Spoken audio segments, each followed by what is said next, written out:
Welcome guys. तो part 2 में हम डिस्कस करने जा रहे हैं एनर्जी क्राइसिस की रीज़न। पाकिस्तान में जो एनर्जी क्राइसिस सिस्टम देखने में आ रहा है, इसके बिहाइंड कुछ तो रीजंस थी ना जो इतना बड़ा एनर्जी क्राइसिस हमें फेस करना पड़ा। और क्या ये पहले से प्रिडिक्टेबल नहीं था? जी नहीं, ये पहले से प्रिडिक्टेबल था और बार बार हमारा मीडिया और हमारे कॉलमनिस्ट और बहुत सी अवेयरनेस कैंपेन इसके अबाउट चलती रहती है कि एनर्जी क्राइसिस आने वाला है, इस पर कोई काम किया जाए।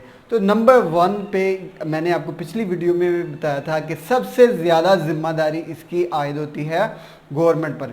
गवर्नमेंट पुअर गवर्नेंस जो है ना, वो इसकी मेन रीज़न है कि इसकी पुअर गवर्नेंस की वजह से इसकी सेटलमेंट नहीं हो सकी।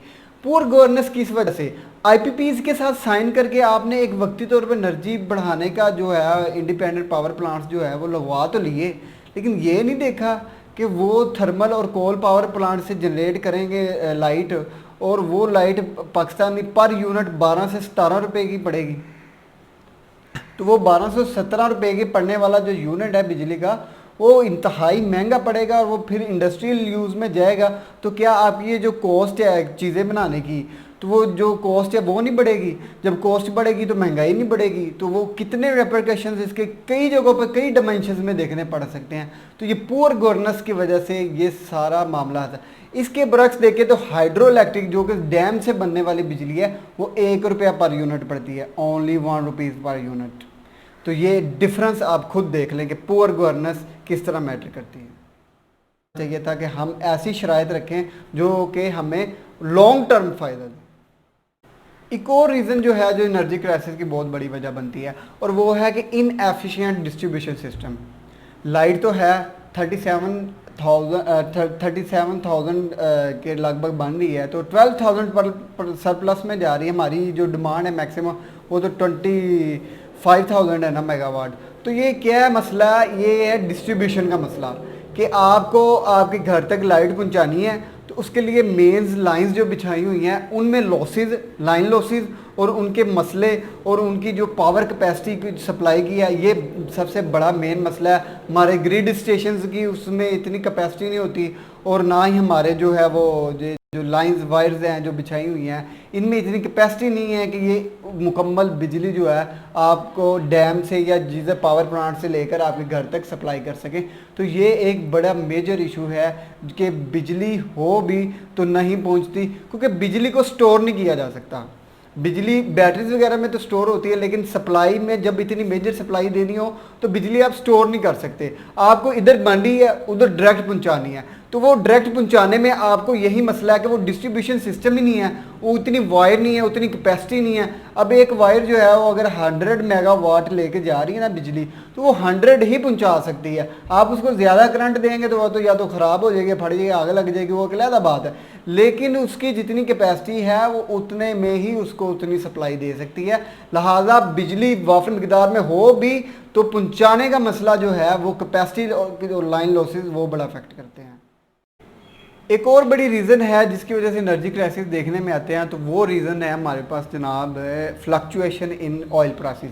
ऑयल प्राइसेस जो है ना उनकी इंटरनेशनल या नेशनल लेवल पर जो है ना कीमत वो ऊपर नीचे होती रहती है। आज 100 का था, कल 150 107 का हुआ, 6 को हुआ, कभी तो 65 पे मिल रहा है, कभी 70 पे मिल रहा है, कभी 90 पे।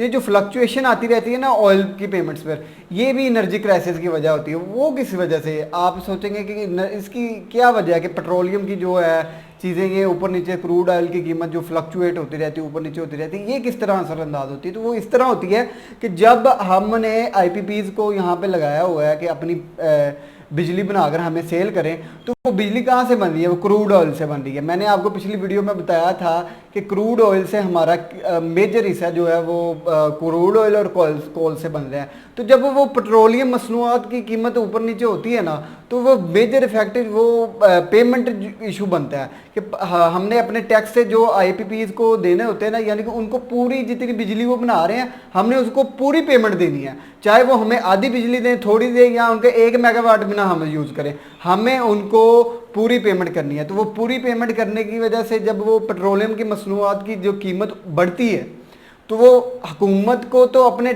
जो टैक्स कलेक्ट किया होता है रेवेन्यू, वहाँ से पेमेंट करनी होती है ना। तो वो पेमेंट जो है जितनी देर डिस्ट्रीब्यूटर को नहीं जाती, वो आगे ऑयल डिस्ट्रीब्यूटर को पैसे नहीं देता, वो ऑयल नहीं आता और उस ऑयल ना आने की वजह से और बिजली नहीं बनती। जी, और लास्ट एक दो और देखेंगे reasons behind the energy crisis. तो एक बड़ी रीज़न है कि एजिंग ऑफ द इक्विपमेंट्स।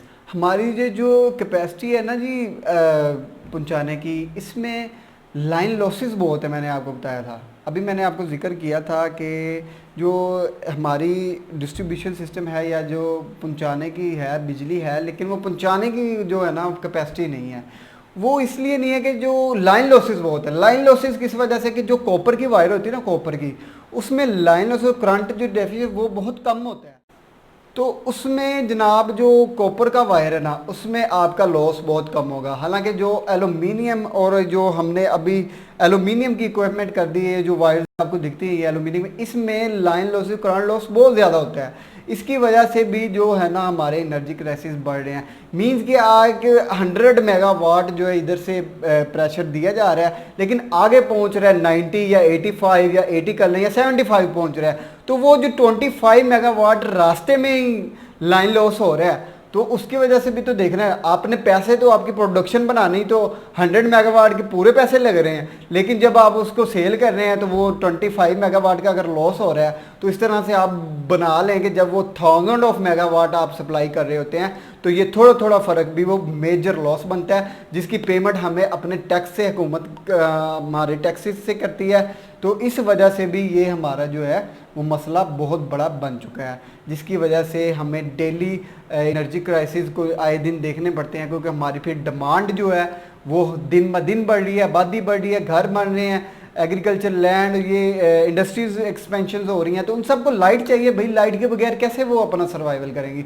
तो हमारे रिसोर्सेज कम है। तो इस वजह से ये सारी रीजंस का एक ना आप कंसेप्ट मैंने आपको दे दिया है, मज़ीद इस पर रिसर्च कर सकते हैं। और ट्रांसफॉर्मेशन लाइन कैपेसिटी जो है ना, ये हमें इंक्रीज़ करनी पड़ेगी। हमारे पास लाइट इनफ हो भी ना, तो अगर हमारे पास उसको पहुंचाने की ताकत नहीं है ना, तो हम कुछ भी नहीं कर सकते।